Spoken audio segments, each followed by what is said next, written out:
The United States did this well. China did this well. Switzerland did this well. The Nordic states did this well.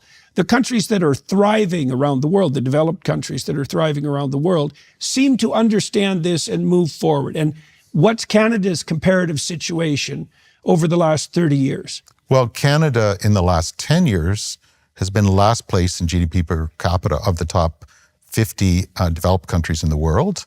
In GDP increase or GDP per capita performance, which is you can call it the worst decrease. Yeah, we're last place in performance in ability of 50 developed countries. Of the 50 developed. Of the 50. Yes. Over the last 10 years. And in the last 40 years, we're last place in the OECD in productivity in growing. Okay. That. We're forecast to be last place in the next 40 years. So we've pretty well got 100 years. We're cemented last place.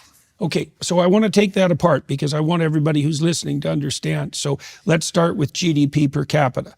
Okay, so GDP, gross domestic product, is an index, and make sure I get the words right here, is an index of overall economic productivity for the country as a whole. And then you can divide that by the number of people and calculate how much each person is producing. And then you can compare countries by that. Yeah, it's a proxy for paycheck per worker. Right. And it's the quality of your paycheck. What's that? It's the quality of your paycheck per worker. Yeah. Right. So actually an index of your productivity and your wealth, and an index of what you have in your pocket. Right. Okay, so 10 years, 15 years ago, Canada was at parity, equal with the US, or even slightly ahead. And now we're... The divergence is... 60 cents to the Americans' dollar. Catastrophic. Right, and the direction is downward. So the Americans are going to get richer, and the Canadians are going to get poorer, and we could be in a situation in 5 years where we're half as wealthy as the Americans. We're already 60% as wealthy. Could happen this year. It could happen this year. Sure. Okay, so what do you think if we don't wake up and we look out 10 years, what's the difference between Canada and the U.S. economically? Well, as I've said rhetorically, we become Puerto Rico without a passport. We'll be very poor in terms of quality of life and what we can buy, and no political representation, no clout. And we have a beautiful country that both you and I love, but it's an expensive country. So if you don't have the prosperity, you can't pay for the health care, the public safety, the social services, the heat, all the transportation, all the things that we value of being a prosperous, sophisticated country.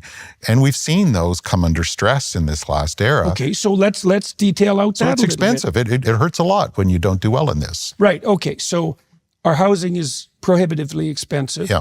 Not only in absolute sense, but also in comparison to the Americans. Our healthcare system is under terrible stress. The same can be said for the education system. Where else do you see? Even Ontario now, which was Canada's richest province, is poorer in terms of per capita GDP than Mississippi, which is the Americans' most poverty-stricken state. And we're on a downhill trend. Yes, that's all correct. Yeah, and 1 1/4 Canadians have food insecurity now. Define food insecurity. Well, there's metrics on it, but basically they're not able to provide. They're skipping meals, or children are unable to be fed what they need. So you're tight. You're not secure in providing the food to your home. Okay, so 1 in 4. Yeah, that's really and food bank lines have doubled, and these are terrible consequences of economic policy and attention. Yeah, it really hits home. Okay, now so what did Canada do wrong in the aftermath of these agreements that other countries did right? You related a anecdote to me earlier this week. Some gentleman you were talking to talked about his international experience with committees dealing with IP ownership. Yeah, for sure. And in the United States, they have the White House has an Office of IP. It has an IP caucus, and they have.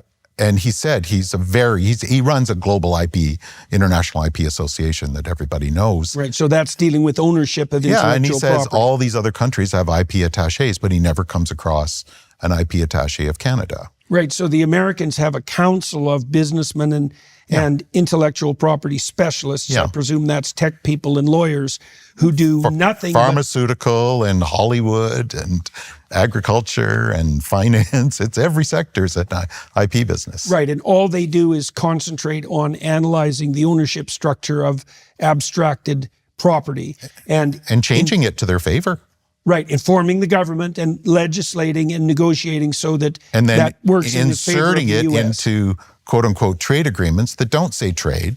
You can look at the million words of the USMCA. You will not find the words free trade in it, but they use them as instruments of regulatory remote control to extract the rentier economy to their home country's benefit. Okay, USMCA, detail that. That's the Canada's trade agreement signed under Trump 6-7 years ago. Right, and that's trumpeted often as, so to speak, as a free trade agreement. But you say in a million words, there's no reference to free trade. And what you're pointing out is that it's not a free trade agreement as conceptualized by people who are thinking about a resource-based economy. It's a protracted argument about who owns what virtual property to whose advantage. And we're losing that battle. We don't even know the battle exists. It's an instrument for regulatory remote control. Yes. Okay, tell me what that means, regulatory remote control. They set the rules for how we manage our IP systems, regulate our healthcare,